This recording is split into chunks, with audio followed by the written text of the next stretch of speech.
나 비록 약하나 늘 기도 힘쓰면 큰 권능 얻겠네. 주의 은혜로 대속하여서 피와 같이 붉은 죄 눈같이 희겠네. 주님의 권능은 한없이 크오니 돌 같은 내 마음 곧 녹여 줍소서.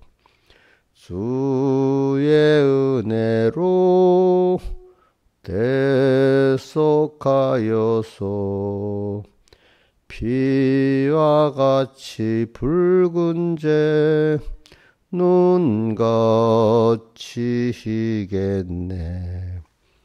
내 마음이 약하여 늘 넘어지오니 주 예수 힘주사 굳세게 하소서.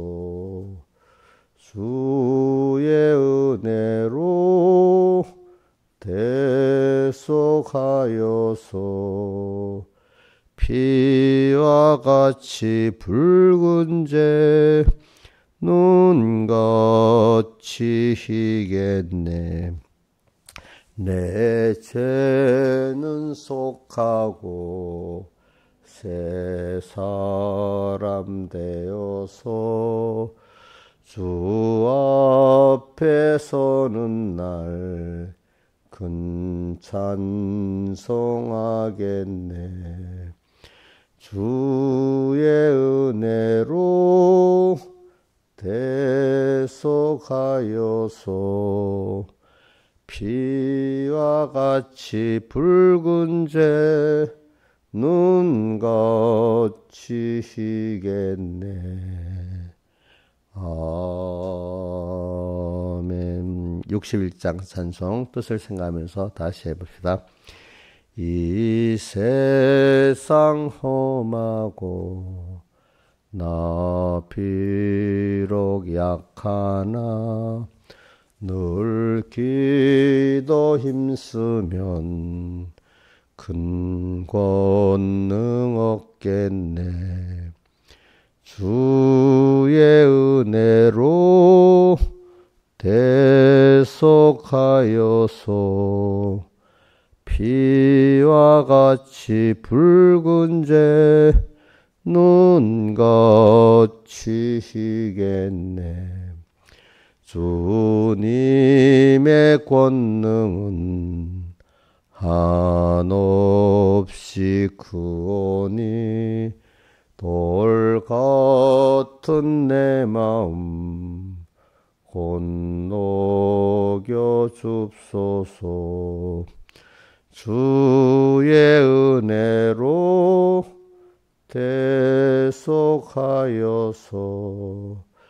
피와 같이 붉은 죄 눈같이 희겠네. 내 마음이 약하여 늘 넘어지오니 주 예수 힘주사 굳세게 하소서. 주의 은혜로 대속하여서 피와 같이 붉은 죄 눈같이 희겠네. 내 죄는 속하고 새 사람 되어서 주 앞에 서는 날 큰 찬송하겠네. 주의 은혜 대속하여서 피와 같이 붉은 재 눈같이 희겠네.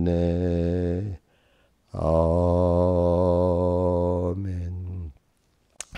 이 찬송 한번 봅시다. 이렇게 두 번이나 불렀으니까 이 세상이 갈수록 혼란하고 또 핍박도 많고, 우리나라 같은 데는 핍박보다 혼란이 많습니다. 미혹이 많습니다. 그렇지만은 거기다가 내가 비록 약하지만은 우리가 승리할 수 있잖아요. 그죠? 늘 기도 힘쓰면 주님의 권능을 받아가지고 우리가 이렇게 승리할 수 있고, 또 항상 후렴의 주의 은혜로 주님 우리를 피로 깨끗게 하기 때문에 이 환란 속에도 우리가 깨끗해질 수가 있습니다. 보니까. 그래서 2절은 주님의 권능은 한없이 크오니, 우리가 내 힘이 아니고 하나님의 은혜를 잊고 나가는 사람들은, 주님이 내 편되도록 사는 사람들이 말입니다. 그 사람들은 자기의 마음을 하나님이 녹여주기를 바라고, 또 그 다음에 내 마음이 약하여 늘 넘어지오니, 사람은 넘어지고 미혹도 받아요. 그 당연한 거예요. 예. 그런 가운데 겸손해지니까, 그죠? 내 마음이 약하여 늘 넘어지오니 주 예수 힘주사 굳세게 하소서. 이제 이걸 좀 잘 외우면서 우리 신앙 찬송가라는 게 신앙의 선조들이 이렇게 깨달은 성경들을 깨달으면 이렇게 우리가 알기 쉽게 작사를 해놓은 거니까, 또 성경만은 못해도 있잖아요. 우리가 잘 외우면은 큰 신앙의 힘이 되는 겁니다. 기도하겠습니다. 아버지 하나님 감사합니다. 오늘도 이 혼란한 세상 속에, 미혹이 많은 세상 속에, 핍박이 많은 세상 속에 우리를 보내신 주님이 양을 이리 가운데 보내겠다고 주님께서 하신 말씀합니다. 그러나 너희는 거기서 뱀같이 지혜롭고 비둘같이 순결하라고, 또 어떻게 우리가 그렇게 뱀같이 지혜로울 수도 있고 비둘같이 순결할 수도 없습니다. 아버지 하나님. 이거는 주님께서 또 은혜를 주셔야 되니까 사모하고 겸손한 마음으로 주님께 지혜를 받고 또 이렇게 순전할 수 있는 그 은혜를 베풀어 주시옵소서. 이 모든 것 주 예수님 이름으로 간절히 기도드리옵나이다. 아멘. 하나님의 말씀 마태복음 24장 1절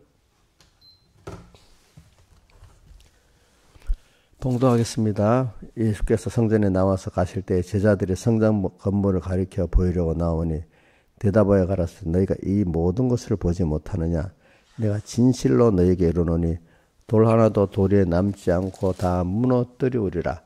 예수께서 감람산 위에 앉았을 때 제자들이 종령이 와서 가로되 우리에게 이르소서 어느 때 이런 일이 있겠어 하며 또 주의 임하심과 세상 끝에는 무슨 징조가 있사오리까. 예수께서 대답하여 가라사대 너희가 사람의 미혹을 받지 않도록 주의하라. 그 다음 그러므로 너희가 15절 그러므로 너희가 선지자 다니엘의 말한 바 멸망에 가져간 것이 거룩한 곳에 선 것을 보거든 읽는 자는 깨달을진저 그때 유대에 있는 자들은 산으로 도망할지어다. 그 다음에 26장 제가 26장 설교를 계속 못했네. 예수께서 베다니 문둥이 시몬의 집에 계실 때 한 여자가 매우 귀한 향유 한 옥합을 가지고 나와서 식사하시는 예수의 머리에 부으니 제자들이 보고 분하여 가로되 무슨 의사로 이것을 허비하느냐. 이것을 많은 값에 팔아 가난한 자들에게 줄 수 있었겠도다 하거늘 예수께서 아시고 저에게 이르시되 너희가 어찌하여 이 여자를 괴롭게 하느냐. 저가 내게 좋은 일을 하였느니라. 가난한 자들은 항상 너희와 함께 있거니와 나는 항상 함께 있지 아니하니라. 이 여자가 내 몸에 이 향료를 부은 것이 내 장수를 위함이니라. 내가 진실로 너희에게 이르노니 온천하 어디서든지 이 복음이 전파되는 곳에는 이 여자의 행한 일도 말하여 저를 기념하리라 하시니라. 예. 오늘 이 말씀에서 우리가 계속 24장을 제가 전장을 다 읽으면 좋는데 한 1절에서 4절, 15절, 16절만 읽은 거는 뭐 이거 다 다 읽는 게 사실은 좋긴 좋습니다. 그러나 이제 너무 그러면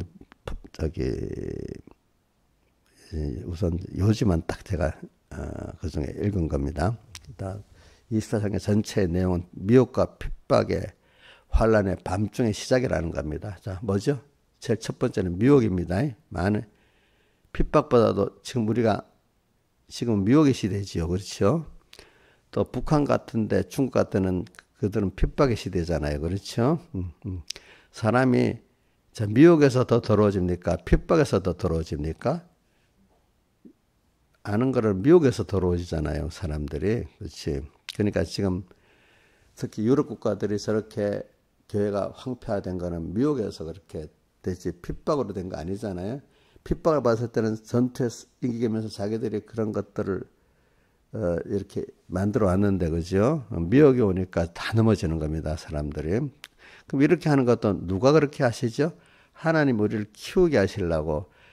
다니엘서 12장 1절에 보면은 개국 이래로 없었던 환란이라는 게 다은 공통적으로 말세 미혹의 환란을 말합니다.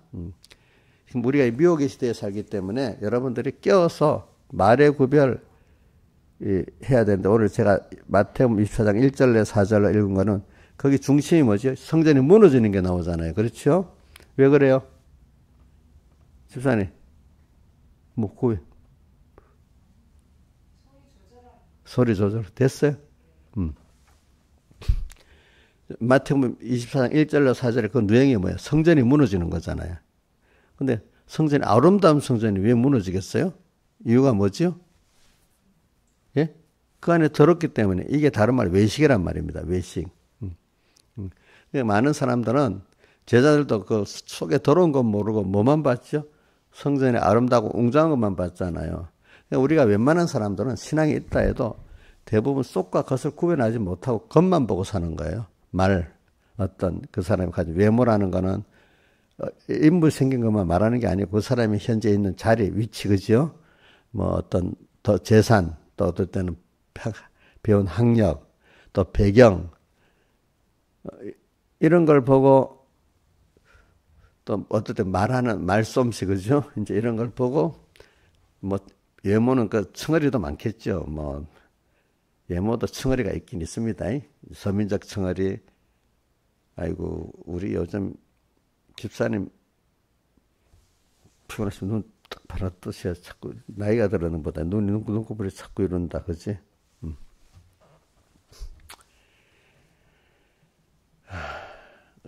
외식도 그 꺼풀이, 서민은 서민의 꺼풀이 있고, 중산층은 중산층의 외모의 꺼풀이 있고, 아주 뭐 부자들은 부자의 그 외모의 꺼풀이, 세상 말로 하면 경제적 상류층, 문화적 상류층 이래 합시다. 그 사람들의 외식이 있지 않겠습니까? 그렇죠?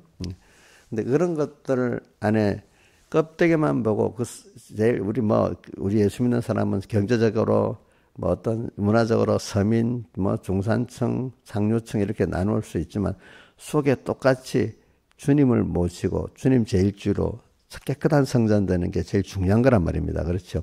근데 이게 없고 꺼풀만 보면은 사는 게 이 시대란 말입니다. 세상만 그런 게 아니라 뭐 교회가 그렇기 때문에 세상이 그렇게 되는 겁니다. 뭐든지 알고 보면 교회가 그렇게 돼서 세상이 그렇게 되는 겁니다. 이제 우리나라 같은 나라, 미국 같은 나라들은 보면은 자, 그래서 이 교회부터 뭐부터 본다고 요즘에 타락되면 꺼풀. 백 목사님 그 표현 어떨 때는 한문 용어로 못 쓰니 꺼풀이라 하더라고. 어떨 때는 그 뭐라 하죠? 껍데기 이렇게 표현하고, 한문 용어로 쓰면 외식, 또 피상적 이렇게 씁니다. 근데 성경에는 23장에는 외식이라는 단어가 많이 나오잖아요. 그죠? 외식. 이게 요즘 애들은 외식이라 쓰면은 바깥에서 먹는 밥 사 먹는 걸 외식으로 한문 용어로 그렇게 봐. 내가 일본 가서 보니까 한문 용어가 같은 한문이라도 중국이 쓰는 한문하고 우리나라 일본이 쓰는 한문하고 다릅니다. 집사님 가서 못 느꼈어요? 일본에 가가지고 제가 보니까 하나 비행기 타러 가는 탑승구 있잖아요. 탑승구. 우리는 탑승구라고 적혀 있잖아요. 일본도 한자는 똑같아. 탑승구야. 근데 중국은 그게 달라. 탑승구를 안 쓰고 다른 말로 이래 써놨어. 그러니까 한문 용어를 쓰는 거는 일본하고 우리나라 거의 같아요. 근데 그거는 일본 사람들이 썼던 한문을 옛날에 그 서양 문명에 들어오잖아요. 그죠? 그거를 일본 사람들이 전부 다 한문으로 이래 번역을 했거든. 그걸 우리나라 그대로 쓴 거야. 일제시대 때. 아마 우리가 일본에 그 식민지가 안 됐으면 우리나라들이 한문을 썼든지 중국식을 따라 썼을지 모르는데 지금 우리는 일본 사람들이 번역한 그대로 한문을 많이 쓰고 있습니다. 이비인후과 같은 거 있잖아요. 우리 병원 가면 목하고 코하고 하는 걸 이비인후과라고. 일본에 가니까 똑같아. 이비인후과 한문으로 그대로 적었더라고. 우리는 우리말로 이비인후과 적었지만 거긴 한문으로 이비인후과 이렇게 적어놨어요. 똑같아. 그리고 그러니까 문화라는 게 말에서부터 차이가 납니다. 어떨 때 보면 또 하나는 먹는 식습관이 있잖아. 식습관 이런 것도 좀 차이가 나고 뭐 여러 가지 차이가 나. 그래. 자.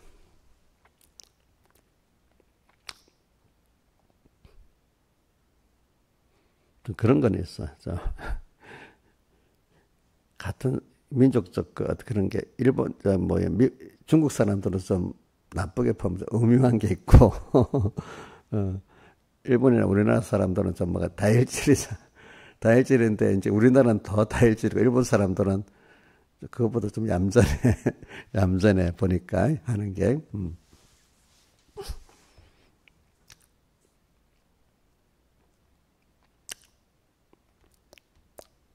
제가 지금 말하는 거는 말세가 되면은 이게 가르칠 게 많은 게 제일 첫 번째 주제가 1절 4절 한 이유는 외식의 시대라는 거야. 어? 껍데기를 교회 안에서부터 더 크게 보고 속에 하나님이 중심되어 있는 이걸 귀하게 안 보기 때문에 더러운 줄을 모르고 있는 거야. 성전이 하나님이 모시고 있는 깨끗한 성전이 돼야 되고 그분이 제일 주류 돼야 되는데 그분 모시고 있어야 되는데 어느새 그거는 중요시하지 않고 인간들이 보는 외모, 성전의 그 겉머리가 웅장하고 아름다운 이것만 눈에 보이고 그 속에 하나님이 계시는지 이건 잘 안 보이기 시작하는 거야. 누구부터 그렇게 봤죠? 예수님 시대에? 신하선에 대답을 해봐야지. 누구부터 그렇게 봤어요? 예? 예? 잘 안 들려. 엉뚱한 말을 하고 있네. 그 시대에, 예수님 시대에 벌써 이 기록되어 있는데 무슨 사무엘이 나와? 정신을 바짝 차리고 들어야지. 예수님 제자들부터 성전에 아름답고 웅장한 것만 봤지. 그지? 그 속에 깨끗하고 더러운 걸 못 봤잖아. 그러니까 지금도 많은 신앙인들이 그 시대가 지금 우리의 거울이기 때문에 지금도 잘 믿는다고 하는 사람들이 대부분 많은 사람들이 외모를 보겠어요? 속의 중심을 보겠어요? 예? 신하집사님 중심만 보지. 응? 지금 내가 그렇게 되기 위해서 가르치는 거야. 저도. 그죠? 이렇게 중점적으로 안 가르치면 나중에 모릅니다. 여러분, 어느새 그 미혹에 받아버립니다. 예수님 제자들도 그랬단 말이야. 이때가 언제예요? 예수님, 이게 벌써 마태복음 25장 예루살렘 성에 지금 들어가서 예수님이 지금 순교하기 며칠 전이잖아. 그때까지도 아직도 이렇게 눈이 잘 열리지 않아. 이게 참 사람이 살아가는 게 이렇게 힘든 겁니다, 여러분들. 그래, 여러분들도 이거 지금 많이 좀 생각하자고요. 자, 이게 나무의 복음으로 듣지 말고 우리도 그러니까 아까도 내가 말에 대해서 말에 단어 있잖아. 아름다운 말에 속으면 안 돼. 응? 백목사님도 말에 그 단어에 속지 말고 백목사님 어떨 때는 아주 천박한 단어도 쓰잖아. 고깃덩어리. 참 저도 좀 시험 들 것 같아. 계속 모르면. 응? 6이라고 하면 되는데 왜 고깃덩어리라고 그랬어? 그래서 어떤 분은 어떤 의사 선생님은 그게 듣기 싫어 나갔어.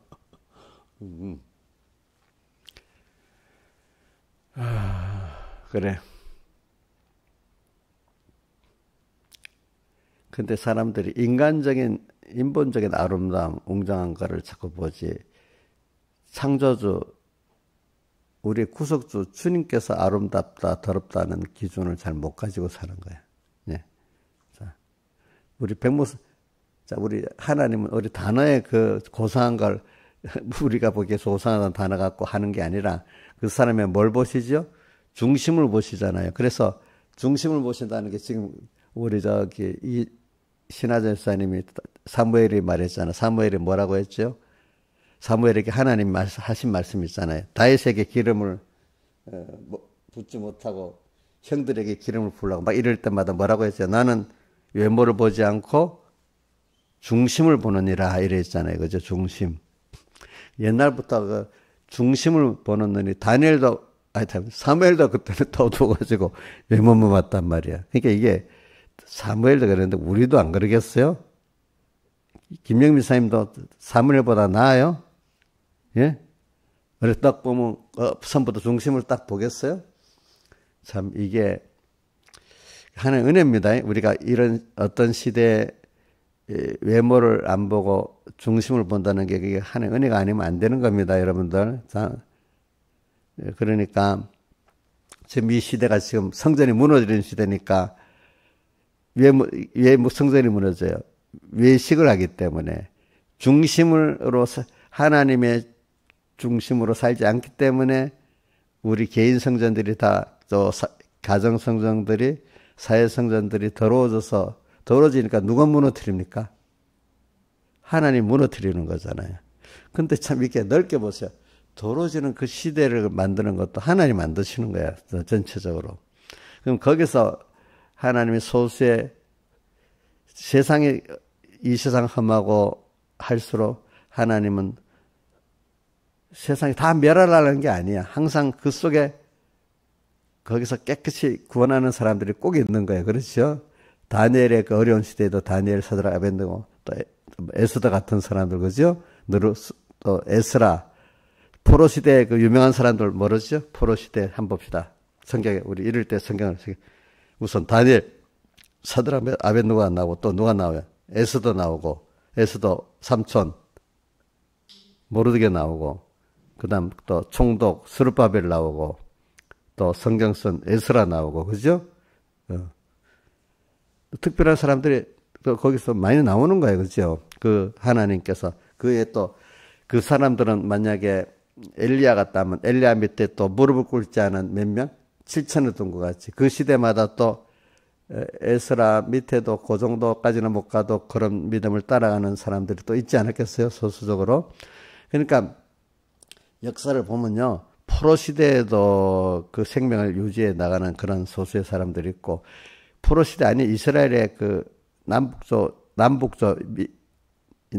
시대라는 걸 뭐냐 하면은 북쪽도 이스라엘이고 남쪽도 유다가 있을 때는 남북조 시대를 우리나라 말로 그렇게 표현해요. 우리 중국 역사도 그렇게 표현하지만은 그런 시대에도 자 바로 믿는 사람 아주 소수지. 그 밑에 또 고담 따라가는 7천 같은 사람들이 전체적 비해는 소수입니다. 어느 평안한 시대에도 타고 들어가면 소수입니다. 알겠습니까? 이제 환란 시대에도 보면 소수입니다. 그런 사람들이. 그러니까 여러분들이 시대가 변하는 거는 하나님이 구원의 계획을 따라 이렇게 변하는 거예요. 아시겠죠? 그러니까 여러분들이 그러니까 그걸 아는 사람들은 낙심을 안 해요. 왜? 하나님의 전능을 믿고 하나님의 주권의 역사를 믿기 때문에 그것과 함께만 하면 되는데 내가 제일 중요한 건 내가 하나님과 함께 하냐 이게 중요한 거로 여기는 거예요. 어떤 시대를 중요하게 여기는 게 아니라 그러니까 내가 하나님과 함께 한다. 하나님 내 편 되어달라는 것 이전에 내가 하나님 편에 서야 되잖아요. 그럼 하나님 편에 서기 위해서 그러면 내가 어떻게 하나님 나를 맞추라면 안 되고 내가 하나님을 맞춰야 되지 않겠습니까? 그렇죠. 그럼 내가 맞추는 거는 내 힘으로 안 돼요.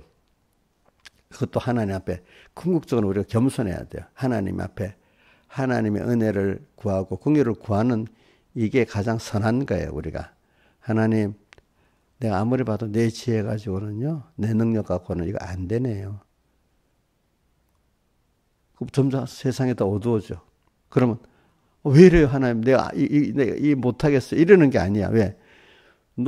우리 손자가 만약에 산이나 있다면, 산이 너 힘 갖고 해. 맨날 이러는 거 아니잖아요. 그죠? 그래, 나만 따라와. 내가 요번에 같이 여행 가는데 맨날 떨어지니까 나 따라와. 맨날 이러고. 아빠랑 엄마가 옆에서 내가 달달 보면 계속 하지 마. 근데 나도 저 버릇대로 김영희 보고 하지 마 하고 있나. 근데 그런 생각을 해봤어. 그러면 이놈들이 일부러 그럴 때는 그 나이는 또 일부러 말 안 듣는 게 치밀해가지고 거꾸로 또 그 이제 이 산이한테 그러면 너 집에 안 데려가면 이건 산이한테는 통하는데 윤희한테는 그 징글징글 웃으면서 이제는 아닐 줄 알기 때문에 안 통하는 거야. 산이한테는 뭐 그럼 안 해줘 이러면 통하는 거야. 그 여자애들도 물론 그렇지 남자애들도 심하거든요. 키워보면요. 하지 마. 내 옆에서 그 말만 계속 나와. 우리 하나님도 어느 시기 김영미 키울 때는 하지마 말을 자주 했겠지. 지금은 좀 덜 하겠지만, 특별히 그렇게 많이 할 때가 있었을 거예요. 커오는 순서 가운데, 그죠? 애들, 지금은 크면 그런 말 안 하잖아, 많이, 그지? 그래. 우리가 지금 보면 하나님께, 우리가 이게 근본이 겸손하고 하나님 앞에 하나님 은혜를 사모하고, 이게 선이야, 이게 선, 알겠지? 자, 이게 바보 같은 생각이지 말라. 내 힘으로는 안 됩니다. 당신의 은혜를 해야 됩니다. 이러면 세상 사람들 아주 못났다 그럽니다. 우리 전에, 빈금물의 저자, 오해령이가 그랬다 했잖아. 자기 가족들이 다 예수 믿는데 하나님, 아이고, 못나니까 저러지. 자기는 그때 아주 잘 나가서 똑똑할 때니까, 그지? 근데 자기도 암병에 걸려보고 이러니까, 이게 인간의 이게 아니구나, 이제 알게 돼서 회개했다 했잖아요.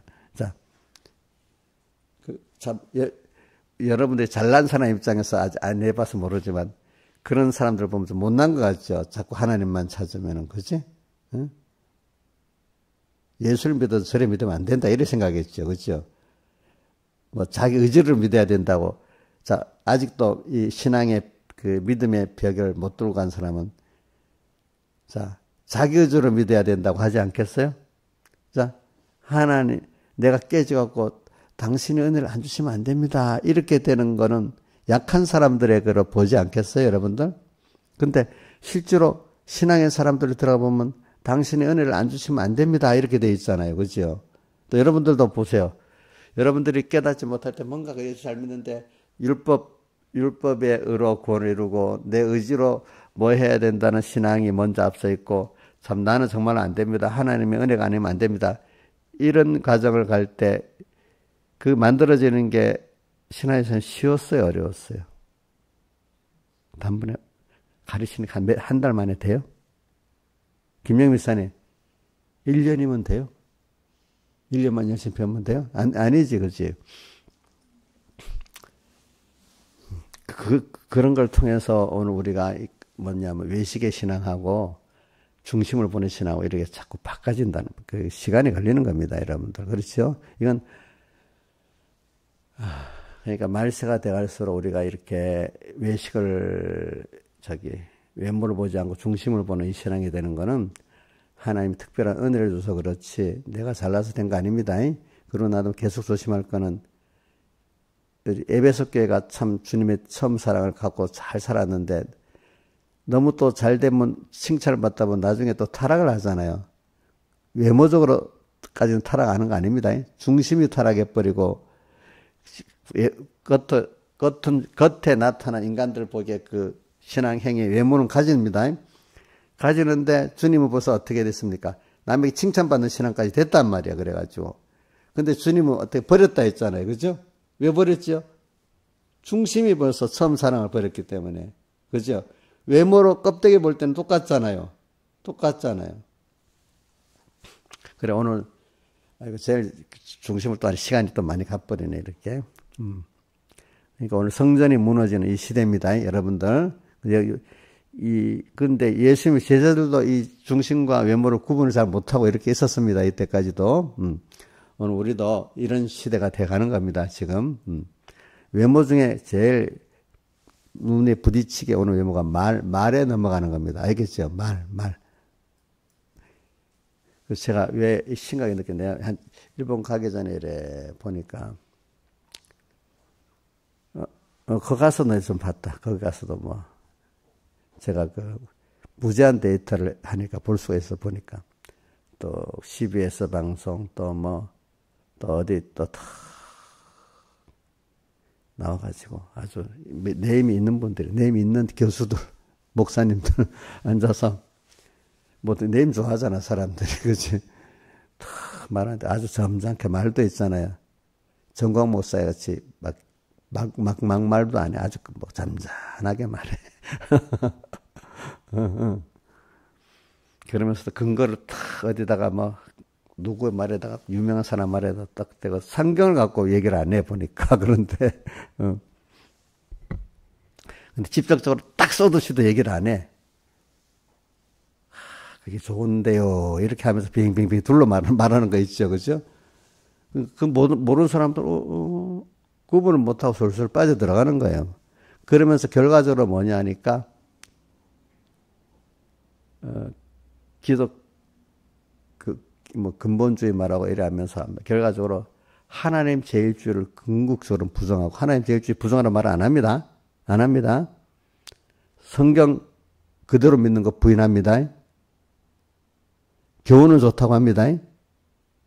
근데 다 부정하라는 뜻 안 합니다. 성경이 너무 좋은 건데요. 이렇게 하면서도 몇 분야를 이렇게 노아홍수 같은 거라든지, 그죠? 응? 그러면서도 지구 역사가 뭐 6천이라는 말을 안 해. 몇 억 년이라고 그래. 그럼 그 모순이 되잖아요. 이게 뭐가. 그지.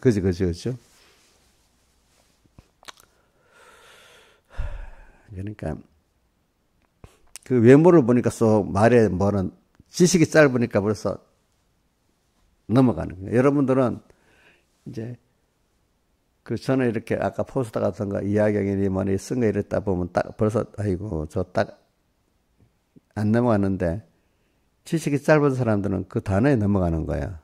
그 단어의 속뜻이 뭔지도 몰라.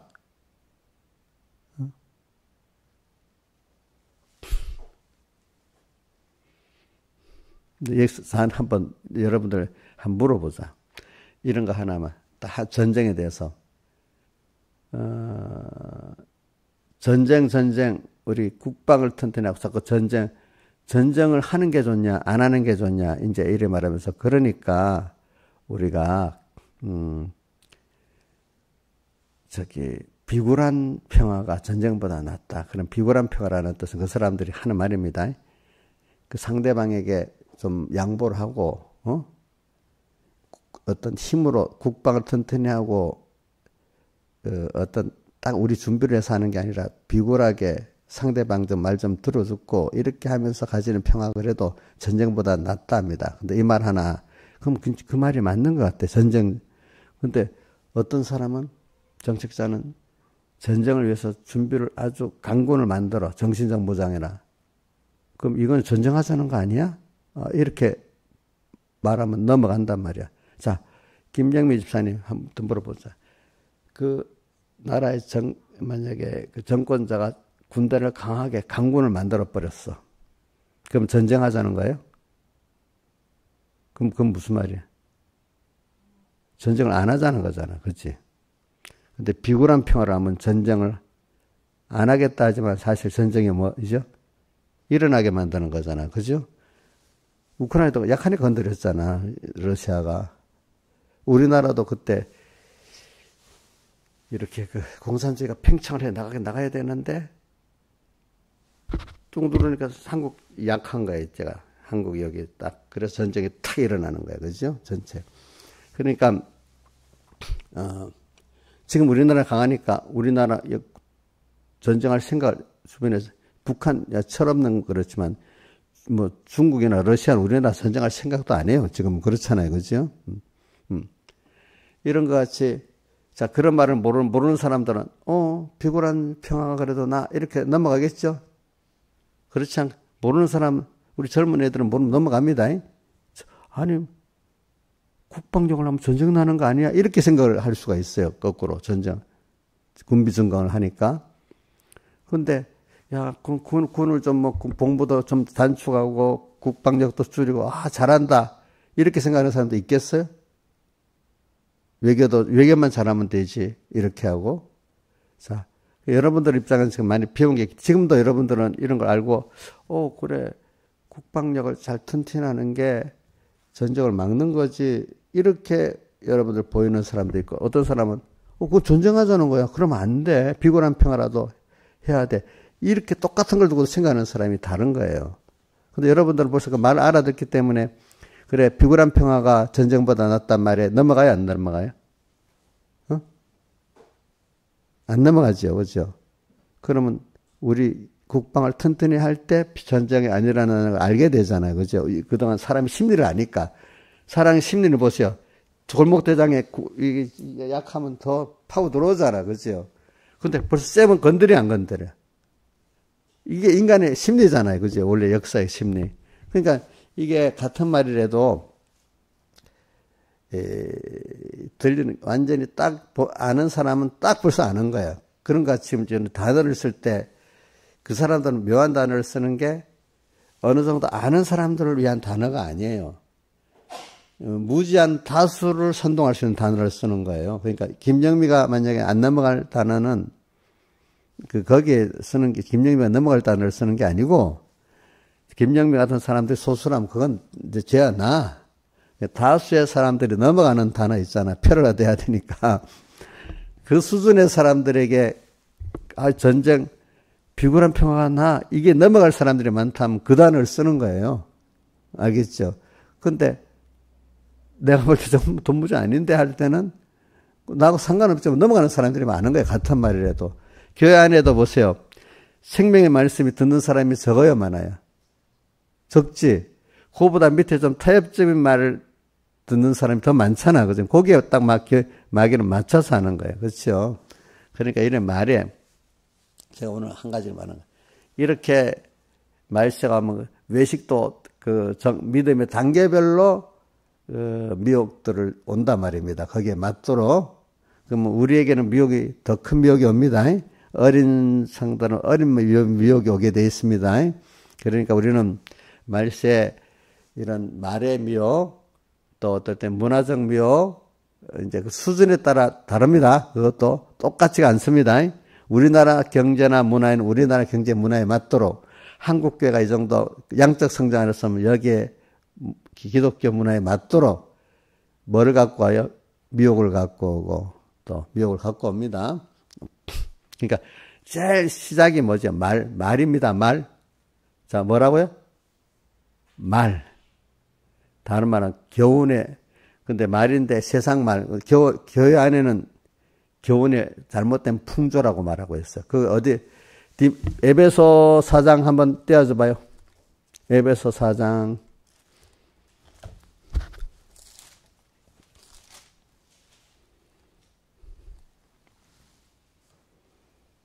4장의 교훈의 풍조가 어디 있지?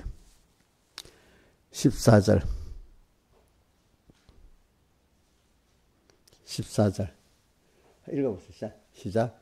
이는 우리가 이제부터 어린아이가 되지 아니하여. 이 어린아이는 예수님께, 하나님께 어린아이 같이 되라는 그 뜻하고 반대되는 뜻을 말하는 겁니다. 이거는 그 어린아이는 순진하고 깨끗한 면을 말하고, 여기서는 아주 믿음의 어린 면을 말하는 겁니다. 어린아이가 되지 아니하여 사람의 괴술과, 자, 이게 미혹이에요. 그렇죠? 괴술, 간사한 유혹에 빠져. 근데 이게 총체적으로 뭐가 어떻게 사람의 괴술, 간사한 유혹이 총체적으로 교훈의 풍조라는 겁니다.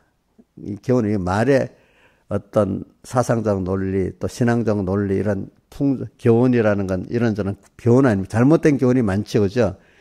자의비한 아주 교훈의 풍조에, 그러니까 이게 사이비한 거는, 겉으로는 참, 하나님 잘 믿자 하지만 속에 중심이 벌써 어떻게 되죠?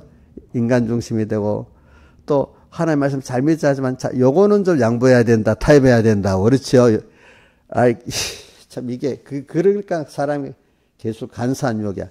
전체 안에 뭐가 딱 방향을 삐뚤어 놓도록 하기 위해서 간사한 유혹, 그죠? 사람의 괴술. 근데 그게 교훈을 통해서 나타난 거예요. 여러분들이 아무 교훈이나 그러면 들으면 안 되는 거야. 그걸 듣다 보면 그 사람이 돼버리는 거야. 알겠죠?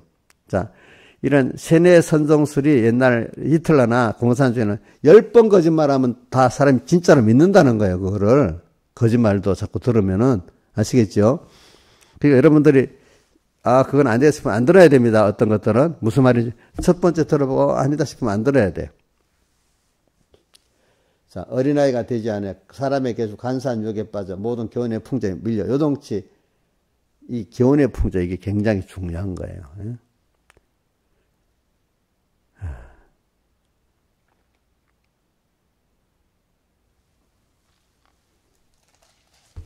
그래서 제가 지금 이걸 가르치기 위해서 그러는데 말세가 되면은 자 우선 마태복음 24장에 제가 미혹과 혼란과 핍박의 시대라고 했는데 시작이라고 했는데 첫 번째 시작이 마태복음 24장 1절에 뭐가 나오죠? 성전이 무너지는 게 나오잖아요.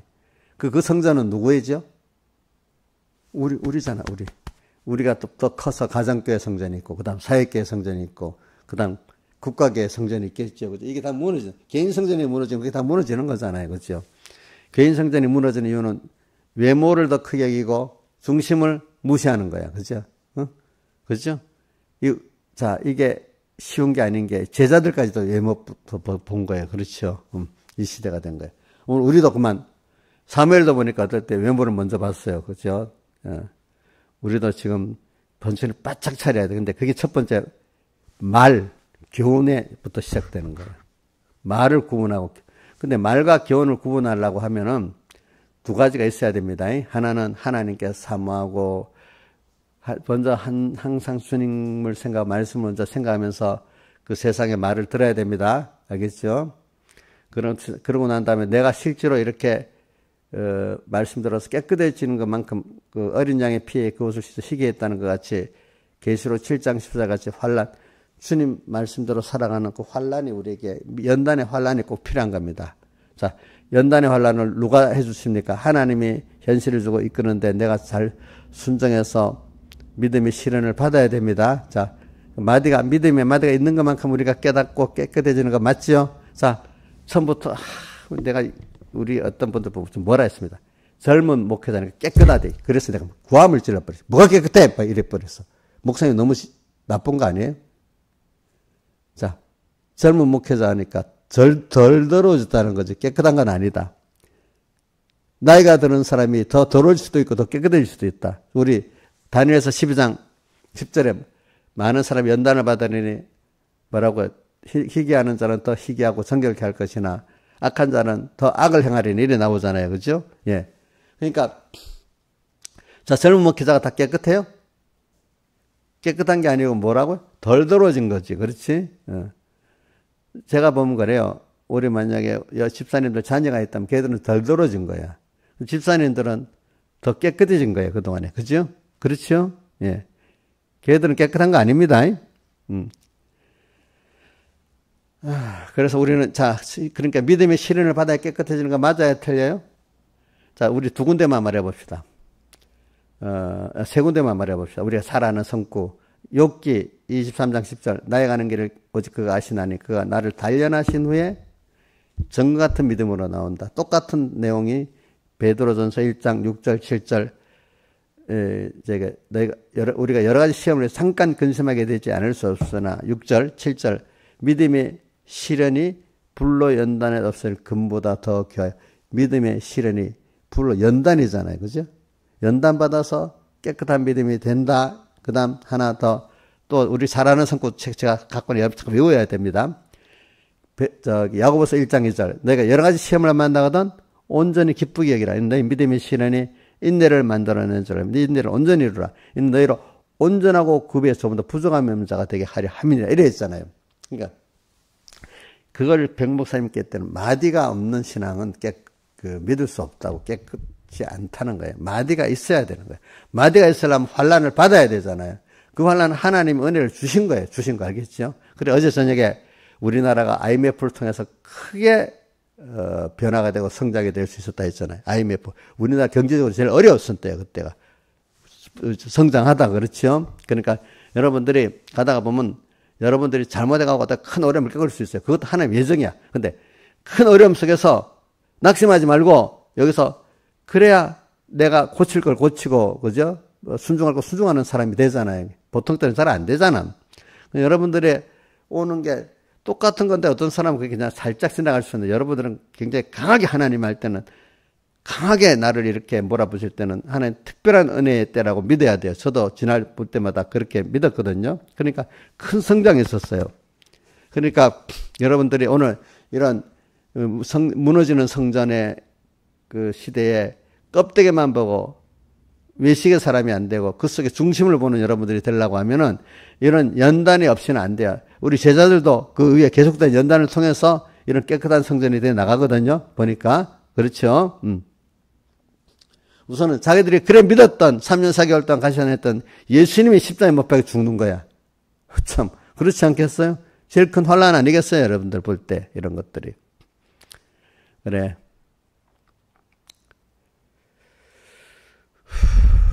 그래서 이런 오늘 이 정도로 하고 끝내야 되겠네. 그리고 근데 제가 마태복음 26장을 계속 해야 되는데 잠깐은 이번 주일날 잠깐 하다 갔는데 그 여인이 그 예수님 바로 장례 이틀 전에 십자가 못 박기 이틀 전이라고 마가복음에 나옵니다. 이틀 전에 예수님 머리에다가 기름을 붓는데 이거 뭐 더 깊은 내용을 하면 또 너무 설교가 길어지니까 예수님이 자기의 가장 귀중한 재산 전부를 기울여 부었어. 그 여인은 예수님의 장례를 죽으심을 예비해서 자기의 전부를 감사해서 감사하기 때문에 부었어 또. 근데 또 거기서 제자들이 선동을 받아갖고 특히 가룟 유다에게 많은 제자들이 선동을 받아갖고 뭐라고 했죠? 허비했다고 했잖아. 근데 그 주님께 한 것보다도 그걸 누구한테 해야 된다고요? 가난한 자들에게 해야 된다고 했잖아요. 여러분들 이거 잘 쏘으면 안 됩니다.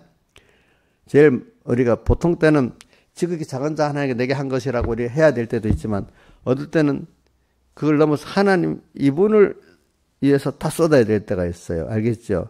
그럴 때는 그걸 쏟을 사람이 나중에 사람도 사랑하는 사람이 되거든요. 이럴 때 그럴듯하잖아요. 사람을 사랑하라는 거. 팔아갖고 이웃을 나누는 게 좋죠. 도덕적으로 좋죠. 그런데 주님은 예수님의 살대 속에 그 깊은 은혜를 먼저 알라는 거예요. 그분이 내게 나를 위해서 죽으시고 부활하시는 그 사랑의 깊이를 먼저 알라는 거예요. 하나님이 내게 대해서 하는 거. 그렇죠? 사람을 먼저 알아야 돼요. 하나님의 내게 대한 사랑과 은혜를 먼저 알아야 되겠어요? 그걸 먼저 알아야죠. 하나님이. 그렇죠? 그때 이 두 가지가 딱, 근데 사이비하잖아. 팔아서 가난한 자가 나는 너무 좋잖아. 그건 뭔가 쑥 오잖아. 그렇지? 남이 알아도 주잖아. 그러면. 그렇지? 근데 하나님께 하는 건 안 알아주는 거, 도리어 무슨 말을 들었죠? 허비한다는 말을 들었잖아요. 허비한다는 말. 이 말을 듣고 살아야 돼요, 여러분들이 나중에. 근데 이거를 듣고 살아도 벌써 안 넘어가, 여기는 깨서 드린다는 말이 없는데, 마가복음엔 깨갖고 드린다 나오잖아요. 깨서. 남한테 뭐 안 받으려고? 방해를 안 받으려고.